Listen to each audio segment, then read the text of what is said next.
A imprensa, nesse fim de semana, traz duas notícias, para mim, constrangedoras, porque reforçam a ideia que tenho e que compartilho com um número enorme de brasileiros da falta de seriedade, de transparência, de verdade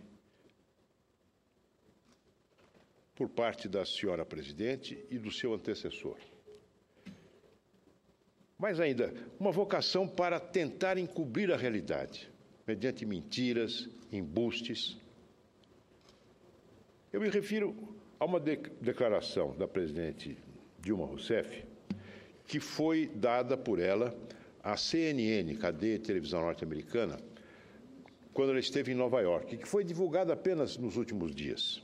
Ficou na geladeira um bom tempo, porque a imprensa norte-americana, meu caro senador Cristóvão Buarque, é pródiga em notícias diárias a respeito do Brasil, mas notícias sobre as consequências das estripulias que o governo do PT promoveu na Petrobras e as consequências que isso trouxe para a saúde financeira da empresa e também para os investidores norte-americanos, notícias de corrupção, notícias da instabilidade política, notícias da dificuldade da presidência em obter apoio para o seu programa de ajuste, notícias do combate do próprio PT e do ex-presidente Lula à política que o ministro Levi tenta implementar. Este é o pão cotidiano da imprensa norte-americana em relação ao Brasil. Por isso é que essa entrevista ficou na geladeira um certo tempo. E o que diz a presidente Dilma Rousseff? Volta à cantilena do golpe. O impeachment contra o governo dela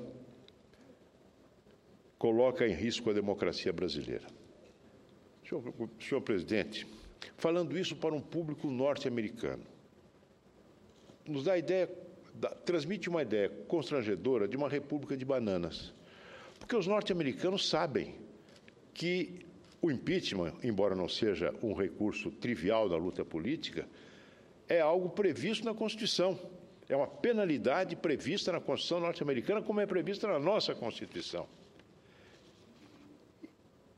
Um país que, nos últimos anos, nós aqui todos temos lembrança, uma tentativa de impeachment do presidente Nixon, que acabou por renunciar diante da iminência da perda do seu mandato, e uma tentativa de impeachment, aliás, com a instauração efetiva de um processo de impeachment contra o presidente Bill Clinton, logo no início do seu segundo mandato, por atos praticados no seu primeiro mandato.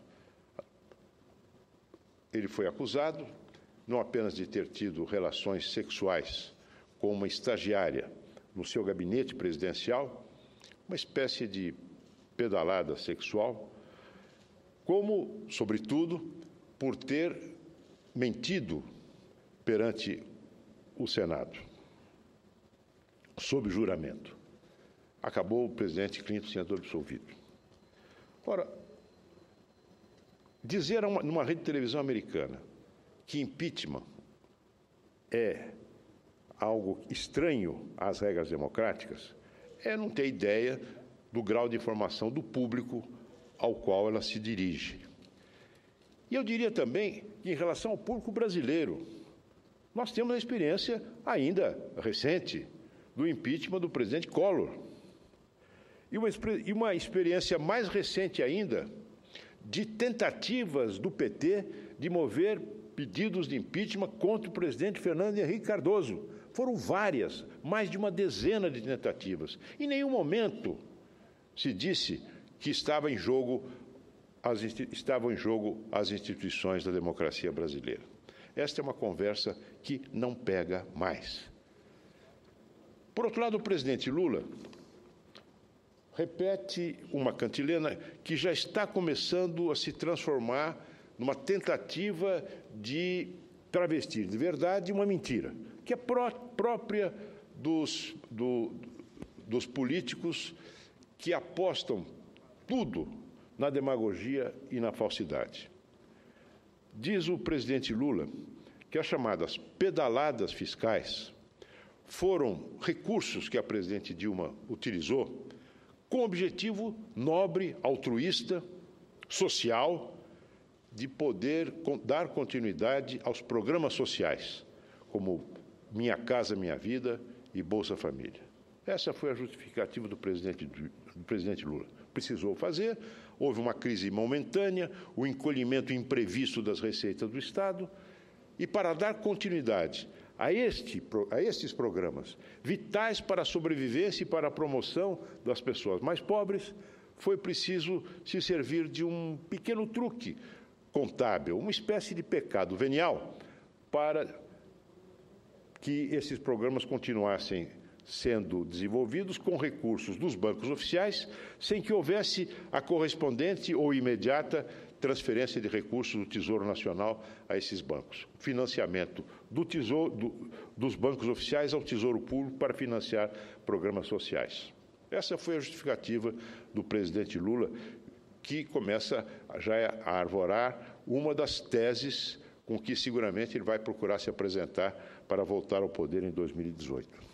Pois bem, o senador Álvaro Dias, na tribuna, num discurso que me antecedeu, traça um panorama da situação do emprego no Brasil. O presidente Dilma, durante a campanha, alardeou a situação de pleno emprego. O meu governo reduziu o desemprego a níveis próximos da União Europeia, 4%. Fez essa afirmação durante os debates da campanha eleitoral e num artigo publicado no dia das eleições na Folha de São Paulo.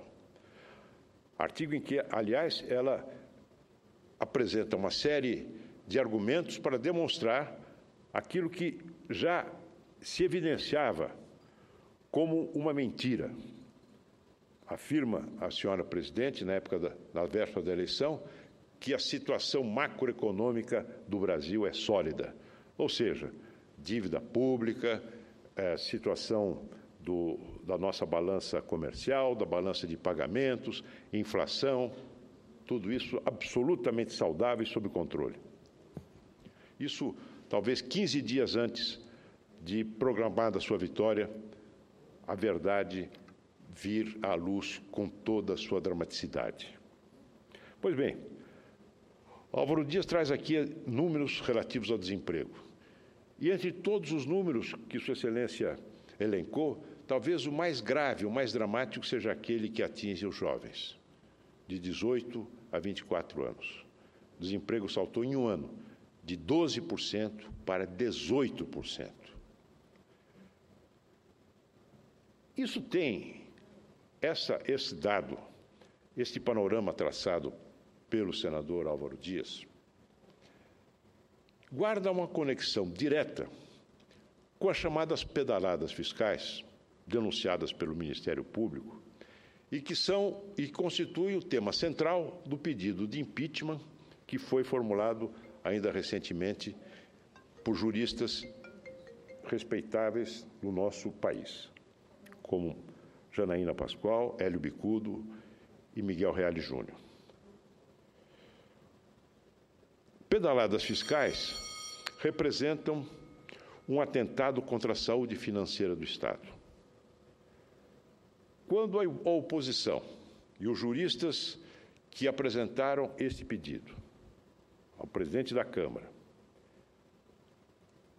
argumentam que estamos diante de um crime de responsabilidade, creio que não há hipótese de escaparmos desse julgamento, porque a Constituição estabelece como uma das causas de punição de um governante por cometimento de crime de responsabilidade o atentado contra a lei orçamentária. E a presidente Dilma atentou contra a lei orçamentária. As pedaladas fiscais, cuja essência acabo de descrever agora há pouco, e, além disso, a não observância de um mandamento da Lei de Responsabilidade Fiscal, que determina que, diante da iminência de um descompasso grave entre receita e despesa, o presidente seja obrigado a editar um decreto controlando, suspendendo o pagamento de despesas chamadas voluntárias. Esses dados foram abundantemente comprovados pelos estudos técnicos que embasaram a decisão do Tribunal de Contas da União de recomendar a rejeição das contas da presidente de 2014. Nós não estamos apenas tratando de algo que diga respeito ao mundo das ideias, ao mundo das leis, ao mundo da Constituição. Nós estamos tratando de razões da crise social que nós estamos vivendo hoje. O descompasso entre receita e despesa, o tamanho da dívida pública que só faz aumentar, alimenta a alta das taxas de juros, inibe a atividade econômica, provoca o desemprego. A própria disparada do dólar, que no momento pode ter efeito benéfico sobre as nossas exportações, já é hoje, ao lado da taxa de juros alta, um elemento que pressiona para cima os preços, uma das causas da espiral inflacionária. Então, não se trata apenas de um atentado contra a Constituição, mas de um atentado contra as condições de vida do povo brasileiro e contra uma conquista importantíssima da cidadania, que foi a estabilidade econômica, conseguida com o Plano Real. A inflação é o maior inimigo dos assalariados. E a inflação no Brasil hoje está se combinando com o desemprego, combinação perversa de estagnação e inflação, senador Cristóvão Buarque. Consequências de uma gestão irresponsável, de uma gestão aventureira e de uma gestão demagógica, para a qual o presidente Lula procura trazer agora uma explicação. Foi para poder continuar os programas sociais. Conversa. Hoje ainda, a Folha de São Paulo traz um dado que já havia sido abordado recentemente numa entrevista do senador Aécio Neves. Dos 40 bilhões de reais que o Tribunal de Contas da União identifica como sendo recursos aplicados irregularmente, sob o nome hoje já popular de pedaladas, nós temos um volume de 40 bilhões de reais. Ora, desses 40 bilhões de reais, sabem os senhores, sabem os telespectadores, quanto foi para pagar Minha Casa Minha Vida e Bolsa Família? 6 bilhões para a Bolsa Família e 1 bilhão e 200 para Minha Casa Minha Vida. Portanto, dos 40 bilhões de reais pedalados, 7 bilhões e 200 apenas foram para custear esses programas sociais. O resto, o que foi? Foi dinheiro para financiar, dinheiro para a juros favorecidos para empresários, para grandes empresários, no âmbito de programas econômicos lançados com grande estardalhaço pela presidente, como o Programa de Sustentação de Investimentos e o Programa Brasil Maior. Eu não sou contra, evidentemente, a políticas governamentais que estimulam o investimento. Mas é preciso, senhor presidente, que essas políticas venham acompanhadas de resultado, ou pelo menos de tentativa de avaliação de resultado. Não foi isso que aconteceu, porque na medida em que o governo federal, mediante pedaladas e mediante desonerações fiscais, que atingiram em 2014 250 bilhões de reais, ao mesmo tempo que isso acontece, a produção se retrai. Nós vamos ter, esse ano, uma queda do PIB de 3%, menos 3%.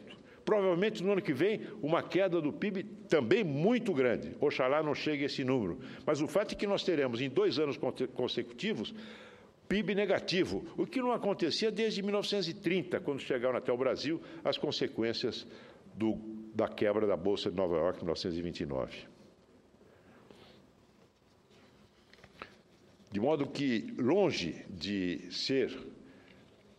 serem as despesas sociais as responsáveis por esse desequilíbrio, o grande responsável é a prodigalidade do governo do PT em relação ao grande capital, em relação aos grandes empresários do nosso país. Em alguns casos, há suspeita, inclusive, de cometimento de crime, apurados agora pela Polícia Federal na Operação Zelotes. A medida provisória que concedeu uma diminuição de impostos para a indústria automobilística, favoreceu essas montadoras ao custo de redução, reduzindo os tributos que elas têm a pagar, teria sido negociada de maneira criminosa, mediante pagamento de propina, nos escalões mais altos do governo federal.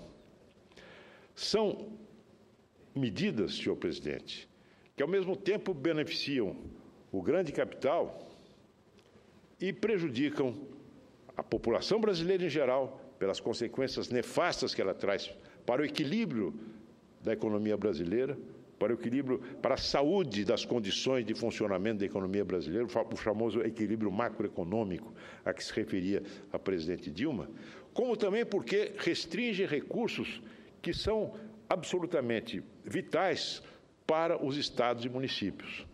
Nesse fim de semana eu conversei com 2 prefeitos no interior de São Paulo, a prefeita de Lençóis Paulista e o prefeito de Bauru.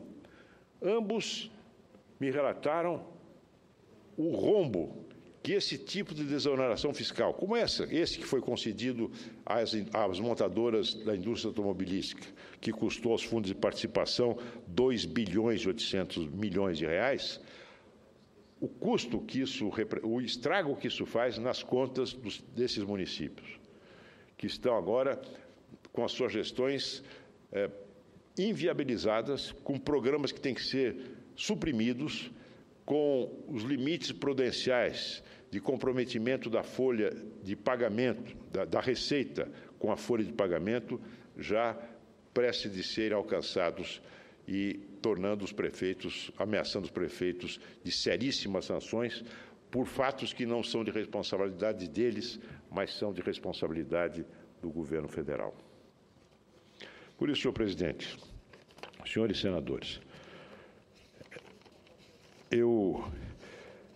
quando ouço esta afirmação do presidente Lula, de que, repito, pedaladas fiscais foram para sustentar programas sociais e não para encobrir de maneira dolosa, de maneira intencional, a gravidade das finanças públicas do Brasil durante o ano da eleição, de modo a permitir que determinados programas recebessem um enorme estímulo com finalidade puramente eleitoreira, para serem reduzidos drasticamente logo depois de proclamados o resultado das eleições, quando vejo que, na verdade, este festival de gastança e de responsabilidade beneficiou fundamentalmente aqueles que detêm o capital no Brasil, e o grande capital, os grandes empresários, é que eu me